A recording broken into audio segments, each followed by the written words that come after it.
సినిమాతో block buster ఖాతాలో వేసుకున్న ప్రశాంత్ వర్మ సీక్వెల్ మీద దృష్టి పెట్టారు. ఆల్రెడీ అధీరా అనే ప్రాజెక్ట్ లైన్ లో ఉన్న హనుమాన్ కు అనుకున్న స్థాయికి మించి రెస్పాన్స్ రావడంతో సీక్వెల్ ను ముందుకు తీసుకొచ్చారు. అయితే పార్ట్ 2 విషయంలో బిగ్ చేంజెస్ ప్లాన్ చేస్తున్నారు ఈ యంగ్ కెప్టెన్. తేజ సజ్జా హీరోగా సూపర్ హిట్ అయిన ఫ్యాంటసీ డ్రామా హనుమాన్. టాలీవుడ్ కు పెద్దగా పరిచయం లేని సూపర్ హీరో కాన్సెప్ట్ ను మన నేటివిటికి తగ్గట్టుగా తెరకెక్కించి సక్సెస్ అయ్యారు ప్రశాంత్ వర్మ.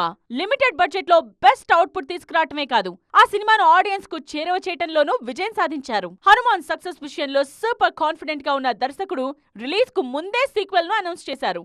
సినిమాలో సీక్వెల్ మీద మరింత క్లారిటీ ఇచ్చారు. పార్ట్ 2 జై హనుమాన్ పేరుతో రూపొందుతుందని 2025 లో రిలీజ్ అంటూ పక్కా ప్లానింగ్ తో అనౌన్స్మెంట్ ఇచ్చారు. ప్రశాంత్ ప్లానింగ్ కు హనుమాన్ సక్సెస్ మరింత హెల్ప్ అయింది. తొలి భాగం ఘన విజయం సాధించడంతో పార్ట్ 2 వర్క్ వెంటనే స్టార్ట్ చేశారు.